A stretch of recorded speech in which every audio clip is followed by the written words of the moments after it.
ಜಗತ್ತಿನಲ್ಲೇ ಅತ್ಯಂತ ಹೆಚ್ಚಿನ ಸಂಖ್ಯೆಯ ಸದಸ್ಯರನ್ನ ಹೊಂದಿರುವ ದೊಡ್ಡ ಪಕ್ಷ ಬಿಜೆಪಿ ಹಾಗೆ ಅದರ ಹಿಂಬಾಲಕರು ಕೂಡ ಅತ್ಯಧಿಕ ಎಂಬ ಹೆಗ್ಗಳಿಕೆ ಇತ್ತು.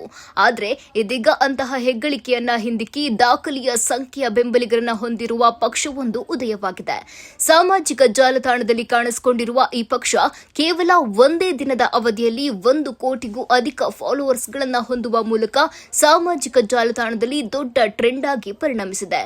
ಸುಪ್ರೀಂ ಕೋರ್ಟ್ ಮುಖ್ಯ ನ್ಯಾಯಮೂರ್ತಿ ಸೂರ್ಯಕಾಂತ್ ಅವರು ಭಾರತದ ನಿರುದ್ಯೋಗಿ ಯುವಕರ ಬಗ್ಗೆ ಹೇಳಿದ್ದಾರೆ ಎನ್ನಲಾದ ಭಾರತೀಯ ಯುವಕರು ನಿರುದ್ಯೋಗಿ ಜಿರಳೆಗಳು ಎಂಬ ಹೇಳಿಕೆ ಭಾರಿ ಚರ್ಚೆಗೆ ಗ್ರಾಸವಾಗಿತ್ತು.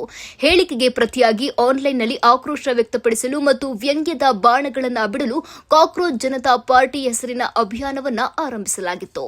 ಇದನ್ನೇ ಆನ್ಲೈನ್ ಮಾಧ್ಯಮವಾಗಿ ಪರಿವರ್ತಿಸಿದ ಅಭಿಜಿತ್ ದೀಪ್ಕೆ ಎಂಬ ಯುವಕ ಕಾಕ್ರೋಚ್ ಜನತಾ ಪಾರ್ಟಿ ಹೆಸರಿನಲ್ಲಿ ಸಾಮಾಜಿಕ ಜಾಲತಾಣಗಳಾದ ಎಕ್ಸ್, ಇನ್ಸ್ಟಾಗ್ರಾಂಗಳಲ್ಲಿ ಪೋಸ್ಟ್ ಮಾಡಲಾರಂಭಿಸಿದರು. ಈ ಪೋಸ್ಟ್ಗಳು ಇದೀಗ ಜೆನ್ಜಿ ಸಮುದಾಯವನ್ನ ಅತ್ಯಂತ ಹೆಚ್ಚಿನ ಪ್ರಮಾಣದಲ್ಲಿ ಆಕರ್ಷಿಸಿದ್ದು, ನಂಬಲ ಸಾಧ್ಯ ಸಂಖ್ಯೆಯ ಫಾಲೋವರ್ಸ್ಗಳನ್ನು ಗಳಿಸಿದೆ. ಕಾಕ್ರೋಚ್ ಜನತಾ ಪಾರ್ಟಿ ಸಿಜೆಪಿ ಯುವಕರ ಉದ್ಯೋಗದ ಹಕ್ಕನ್ನು ಧ್ವನಿಸುವಂತೆ ಸಿಜೆ ಅವರನ್ನ ಒತ್ತಾಯಿಸುತ್ತಿದೆ ಎನ್ನುವ ಹೇಳಿಕೆಯನ್ನ ಅನೇಕ ಮಂದಿ ಫಾರ್ವರ್ಡ್ ಮಾಡಿದ್ದಾರೆ. ಕಾಕ್ರೋಚ್ ಜನತಾ ಪಾರ್ಟಿ ಹ್ಯಾಂಡಲ್ ಅಡಿಯಲ್ಲಿ ಕಾರ್ಯನಿರ್ವಹಿಸುತ್ತಾ ಇರುವ ಈ ಖಾತೆ ಮೇ 21ರ ಗುರುವಾರ ಸುಮಾರು 10 ಮಿಲಿಯನ್ ಫಾಲೋವರ್ಸ್ ಗಡಿ ದಾಟಿದೆ. ಆಡಳಿತಾರೂಢ ಬಿಜೆಪಿಯ ಅಧಿಕೃತ ಇನ್ಸ್ಟಾಗ್ರಾಂ ಖಾತೆ ಬಿಜೆಪಿ ಫಾರ್ ಇಂಡಿಯಾ ಪ್ರಸ್ತುತ ಸುಮಾರು 8.7 ಮಿಲಿಯನ್ ಅನುಯಾಯಿಗಳನ್ನು ಹೊಂದಿದ್ರೆ, ಕಾಂಗ್ರೆಸ್ನ ಐಎನ್ಸಿ ಇಂಡಿಯಾ ಖಾತೆಯು ಸುಮಾರು 13.2 ಮಿಲಿಯನ್ ಅನುಯಾಯಿಗಳನ್ನು ಹೊಂದಿದೆ. 2012ರಲ್ಲಿ ಸ್ಥಾಪನೆಯಾದ ಆಮ್ ಆದ್ಮಿ ಪಕ್ಷ ಸುಮಾರು 1.9 ಮಿಲಿಯನ್ ಫಾಲೋವರ್ಸ್ ಹೊಂದಿದೆ. ಈ ಎಲ್ಲ ಪಕ್ಷಗಳನ್ನು ಮೀರಿ ಕಾಕ್ರೋಚ್ ಪಕ್ಷದ ಬೆಂಬಲಿಗರ ಸಂಖ್ಯೆ ಬೆಳೀತಾ ಸಾಗಿದೆ.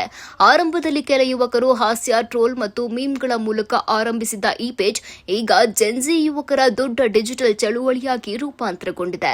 ಇನ್ಸ್ಟಾಗ್ರಾಂನಲ್ಲಿ ಈ ಪೇಜ್ನ ಅನುಯಾಯಿಗಳ ಸಂಖ್ಯೆ 1 ಕೋಟಿ ದಾಟಿದ್ದು, ಹಲವು ದೊಡ್ಡ ರಾಜಕೀಯ ಪಕ್ಷಗಳ ಅಧಿಕೃತ ಪೇಜ್ಗಳಿಗಿಂತಲೂ ಹೆಚ್ಚು ಎಂಗೇಜ್ಮೆಂಟ್ ಪಡಿತಾ ಇದೆ. ಕಾಕ್ರೋಚ್ ಎಂಬ ಹೆಸರೇ ಜನರಲ್ಲಿ ಕುತೂಹಲ ಮೂಡಿಸಿದೆ. ಎಲ್ಲಾ ಪರಿಸ್ಥಿತಿಗಳಲ್ಲೂ ಬದುಕಿ ಬಿಡುವ ಪ್ರಾಣಿಯಾದ ಕಾಕ್ರೋಚ್ ಅನ್ನ ಸಾಮಾನ್ಯ ಜನರ ಪ್ರತೀಕವಾಗಿ ಬಳಸಲಾಗಿದೆ ಎಂದು ಬೆಂಬಲಿಗರು ಹೇಳ್ತಾ ಇದ್ದಾರೆ.